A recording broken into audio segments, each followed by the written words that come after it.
Nous venons ici en toute urgence parce qu'il y a un événement qui se passe à l'instant même sur le mont du Temple, dans la mosquée El-Aqsa, l'une des deux mosquées qui sont érigées sur le mont du Temple. Sur ces images diffusées par la police israélienne, des tirs de mortier d'artifice à l'intérieur de la mosquée Al-Aqsa. Des tirs à l'initiative de certains agitateurs palestiniens, selon les mots des forces de sécurité israéliennes, qui ont justifié un peu plus tard leur intervention à l'intérieur du lieu de prière, situé sur l'esplanade des mosquées, troisième lieu saint de l'islam. Nous savons que sur le mont du Temple, jadis était construit le temple de Salomon, qui a été détruit par les armées de Nebuchadnezzar, roi de Babylone, l'actuel Irak. Et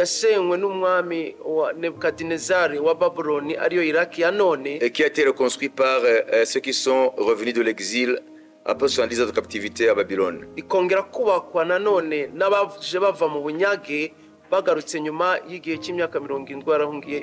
Sous la direction de Zorobabel, le premier contingent était de 50 000 hommes.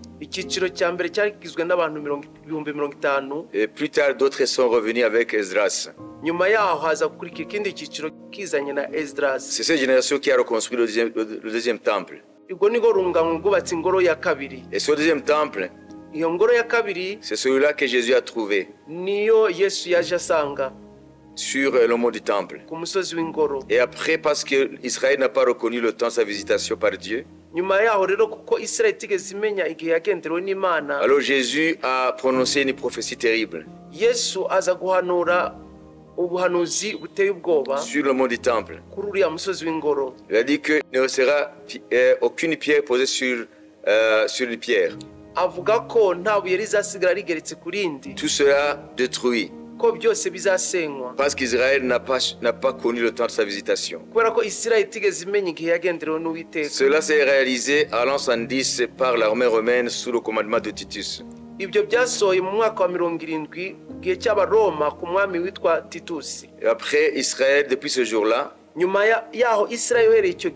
n'a pas de temple. Parce qu'après la destruction du second temple, Israël a été déporté dans différentes nations.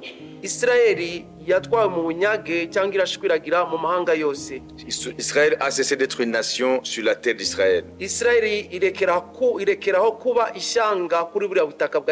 Et Israël a commencé maintenant la grande diaspora.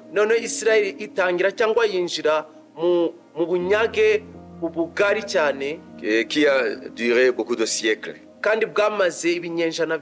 Alors pour faire court, après le retour des fils d'Israël sur la terre de leur père, en 1967, au bout d'une guerre qui s'appelle la guerre de 6 jours, alors l'armée israélienne, sous le commandement du général Moshe Dayan, a repris le mont du Temple. Et depuis ce jour-là, le mont du Temple est entre les mains d'Israël, mais ils ne peuvent pas construire le troisième temple à cause de la présence de ces deux mosquées qui sont là depuis le 7e siècle après Jésus. Alors aujourd'hui, il y a une forte tension. Oui, il y a eu toujours des tensions, mais aujourd'hui, les tensions vont crescendo. Et nous savons qu'aujourd'hui, Israël a un gouvernement d'extrémistes.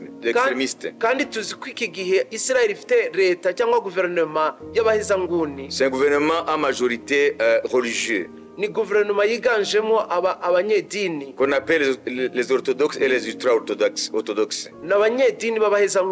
Alors aujourd'hui, la tension est à son comble. À cet instant où je vous parle, c'est le premier jour de la Pâque juive. Mais déjà, il y a des affrontements maintenant. La police est entrée dans la mosquée El-Aqsa. Parce que paraît-il, il y avait des extrémistes de l'islam qui lançaient des projectiles sur la police israélienne. Parce qu'il y a des juifs qui étaient sur l'esplanade de mosquée. Ils ont droit d'y aller. D'après les accords d'Israël avec le monde arabo-musulman. Avec la Jordanie comme le garant de cet accord.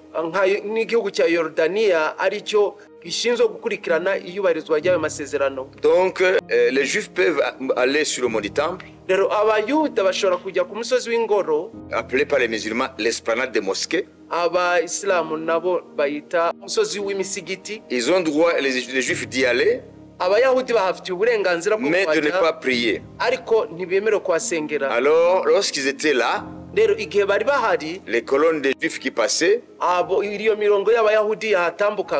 que de l'intérieur de la mosquée, il y a des projectiles qui sont sortis de l'intérieur. Alors la police est intervenue et a forcé les portes de la mosquée, cassé les vitres, etc. Entrer dans la mosquée. Alors à cet instant même, le monde arabo-musulman est en ébullition. Déjà, le Hamas commence à lancer des roquettes sur Israël.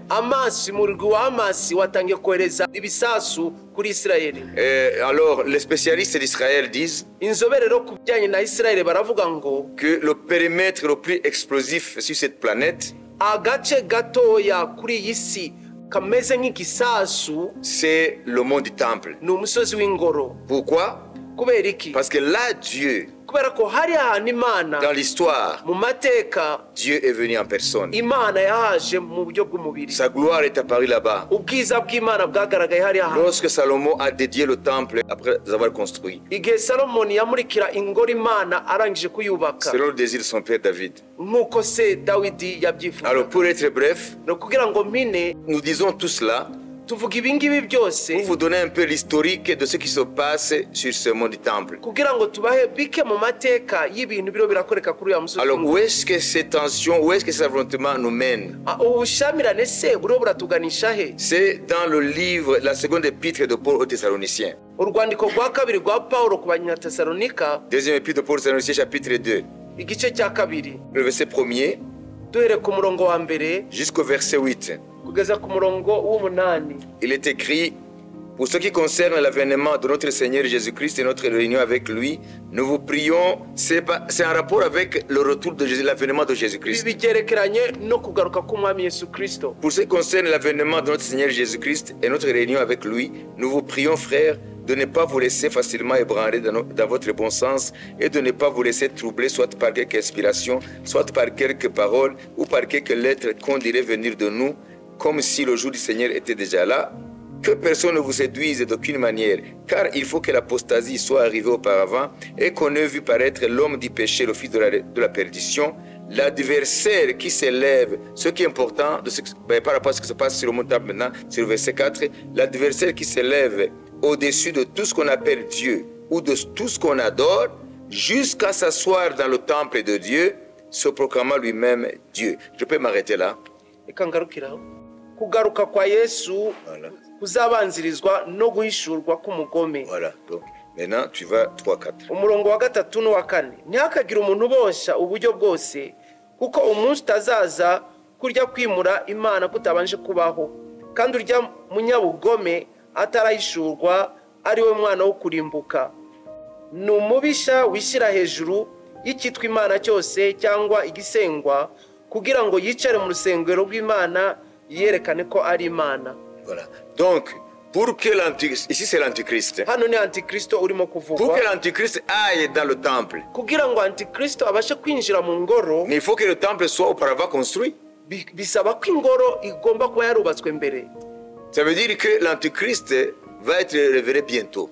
bivuga ko rero antikristo vuba araza guhishurwa à cause des signes de temps, kubera ko ibimenyetso turabona, des signes prophétiques. ibimenyetso byahanuwe turimo kubona L'état général de notre monde. uko isi yacu ihagaze muri kino gihe. Alors aujourd'hui, Israël n'a pas de temple. Rero uyu munsi rero Isirayeli ntakagira ingoro, Mais la Bible dit que ariko Bibiliya iravuga ko l'Antichrist, lorsqu'il sera révélé, antikristo nahishurwa. il y a beaucoup de choses qu'on pourrait dire sur l'Antichrist extérieur et son avènement. Mais pour être bref, ça veut dire que ici la prophétie déclare que l'Antichrist entrera dans le temple juif à Jérusalem. Hari byinshi twavuga kuri antikristo, ariko hano muri make dushatse kuvuga ko antikristo azinjira mu ngoro i Yerusalemu. Il faut que le temple soit là. Rero bisaba ko iyo ngoro igomba kuba yarubatswe, Mais le temple a été détruit en l'an 70 de notre ère. ariko iyo ingoro yarashenywe mu mwaka wa 70 muri iki gihe cyacu. Maintenant, il y a des mosquées qui sont là, deux.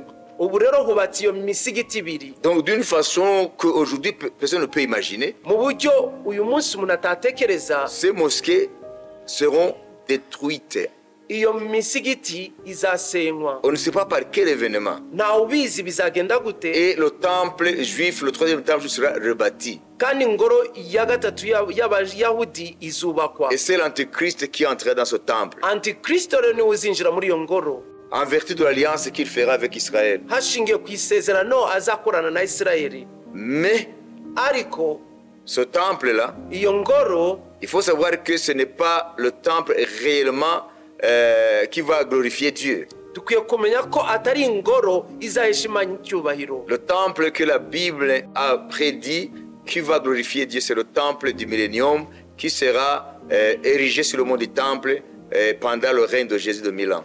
Ingoro Imana yamenyekanisha ko izahesha icyubahiro ni ingoro izubakwa kuri uyu musozi w'ingoro mu gihe cy'ubwami bwa Mesiya bw'imyaka igihumbi. C'est le temple révélé depuis le chapitre 40 d'Ézéchiel jusqu'au dernier chapitre. Ni ingoro ihishurwa muri Ezekiyeli igice cya 40 kugeza ku cya 48. Alors maintenant, ce qu'il faut dire, Uyu munsi rero icyo twavuga ni iki? nous sommes mercredi le 5 avril 2023. Turi kuwa gatatu itariki 5 2023. À l'heure où je vous parle, il y a des affrontements entre la police israélienne et les Palestiniens. Iyi saha mbabwira ndi kubabwira hari imirwano hagati ya polisi ya Isirayeli n'abanyapalestiniya. Et cela a des répercussions sur toute la planète. Kandi ibyo bifite ingaruka ku mugabane w'isi yose. Parce que là, sur le mont du temple, Kuko kuri uriya musozi w'ingoro c'est là où se joue la dernière bataille intambara ya nyuma des forces divines et les forces démoniaques. hagati y'imbaraga z'Imana n'imbaraga z'umwijima, Parce que Satan sait pertinemment kuko Satani azi neza ce qui va se passer sur le mont du temple dans peu de jours. ibyenda gukoreka kuri uriya musozi w'ingoro mu gihe gito. Au-delà de la police israélienne,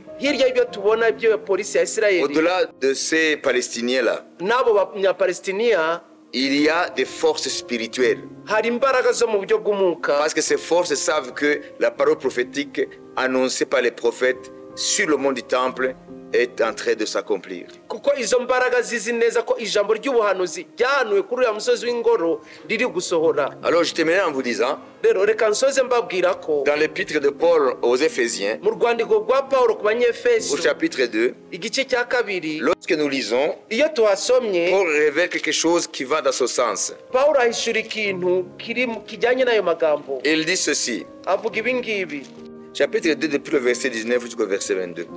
Nous les non-juifs, twebwe abatari abayuda qui sont maintenant appelés citoyens du royaume de Dieu, twitwa ubu ngubu abaturage b'ubwami bw'Imana, avec les juifs hamwe n'abayuda qui ont cru en Jésus, bizeye Yesu Kristo, nous sommes appelés la maison de Dieu, twitwa inzu y'Imana, nous sommes appelés un temple saint dans le Seigneur, twitwa ingoro yera mu mwami, une habitation de Dieu en esprit.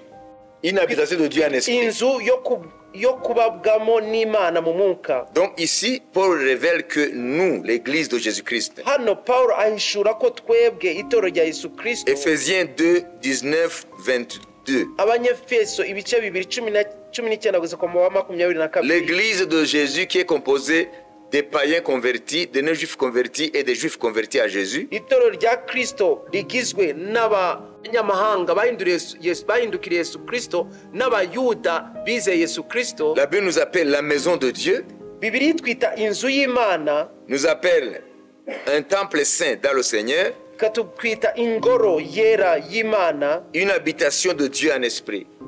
inzu yo kubabwamo n'Imana mu mwuka. Alors, pourquoi est-ce que Dieu a permis que le temple juif terrestre, le temple terrestre soit démoli? Kubera iki Imana noneho yaretse ko ingoro yo mu buryo bwo mu mubiri y'Abayuda ku isi isenyuka En l'an 110. mu mwaka wa 70? C'est parce que Dieu avait commencé maintenant dans son plan la construction de son temple spirituel qu'est l'Église. Nuko Imana yari yatangije noneho mu gihe cyayo kubaka ingoro y'umwuka ariryo torero ryayo. Alors les deux temples ne peuvent pas cohabiter en même temps. Rero izo ngoro zombi ntabwo zishobora kubangikana mu gihe kimwe. Le temple terrestre fait de pierre, Ingoro yo mu isi igizwe n'amabuye, ça veut dire sur le monde du temple, mvuga ngo kuri uyu musozi w'ingoro, et le temple spirituel, le corps de Christ qui est l'Église de Jésus-Christ. n'ingoro y'umwuka ari iryo torero rya Yesu Kristo. Ces deux temples ne peuvent pas cohabiter en même temps. Izo ngoro zombi ntabwo zishobora kubangikana mu gihe kimwe. Alors le premier temple, le temple terrestre, a été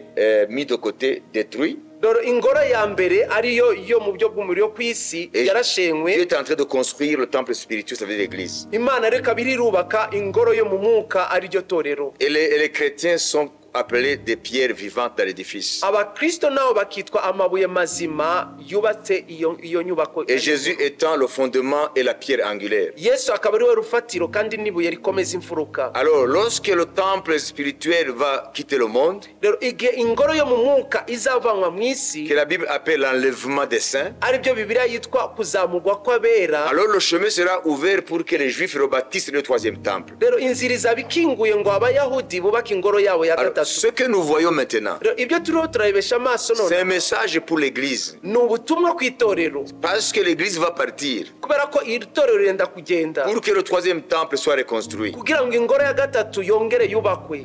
Le second temple a été détruit Yarashenywe pour laisser place à la construction de l'Église de Jésus. ngo ihe umwanya hubakwe ingoro itorero rya Yesu Kristo, Édifier la maison de Dieu en esprit. ari inzu yubatse mu mwuka, inzu y'Imana. Maintenant, ce que nous voyons, ce qui se passe sur le monde du temple, Rero icyo turiho turareba kiba ku musozi w'ingoro c'est un message pour nous, ni ubutumwa kuri twe l'Église, twebwe itorero, que nous allons laisser place à la reconstruction du troisième temple. ko turi bubise dutanga umwanya ingoro ya gatatu yubakwe. Donc, serrez vos ceintures. Rero mufunge imikandara yanyu, Soyez prêts. mwitegure, Soyez prêtes. mwitegure, Vous qui croyez en Jésus, mwe mwizeye Yesu lisez attentivement. kandi musome mubyitayeho.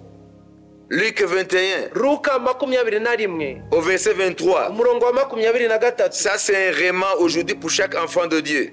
Iyi ni rema uyu munsi kuri buri mwana w'Imana, C'est un réma. ni rema. Luc 21, 34, il est dit: Luka 21:34. Prenez garde à vous-même, de crainte que vos cœurs ne s'apesantissent par les excès du manger et du boire et par les soucis de la vie, et que ce jour ne vienne sur vous à l'improviste. Ariko mwirinde imitima yanyu ye kumuremererwa n'ivutu no gusinda n'amaganya y'isi, uwo munsi ukazabatungura. Car il viendra comme un filet sur tous ceux qui habitent sur la face de la terre, de toute la terre. Kuko uzatungura abantu bose bari mu isi yose umeze nk'umutego. Veillez donc et priez en tout temps, afin que vous ayez la force d'échapper à toutes ces choses qui arriveront et de paraître debout devant le Fils de l'homme. Nuko rero mujye muba maso musenge iminsi yose kugira ngo mubone kurokoka ibyo byose byenda kubaho no guhagarara imbere y'umwana w'umuntu. Donc c'est Luc 21, 34, verset 34 Ni Luka jusqu'au verset 36. igice cya 21 umurongo wa 34 kugeza kwa 36. Donc nous devons maintenant nous réveiller. Rero tugomba gukanguka. Jésus nous révèle ce qui apaisantit la vie spirituelle des chrétiens. Yesu araduhishurira ibiremera ubuzima bw'umwuka bw'umukristo. Pour les uns, ce sont les excès du manger et du boire. Kuri bamwe ni ukuremererwa n'ivutu no gusinda. Donc ce sont des chrétiens qui sont devenus matérialistes. Ni abakristo bahindutse abanyamukamere cyangwa abanyamubiri. Et d'autres, à cause des problèmes du quotidien, ils sont engloutis par les soucis de la vie. Abandi kubw'ibibazo bya buri munsi by'ubuzima bakaba baremerewe n'amaganya y'isi. Alors nous devons absolument Rero byanze bikunze tugomba vaincre ces choses-là. kunesha ibyo bintu. Vaincre ces situations qui nous amènent dans la torpeur spirituelle, dans la léthargie spirituelle. Ibyo bintu bitwinjiza mu bitotsi by'umwuka.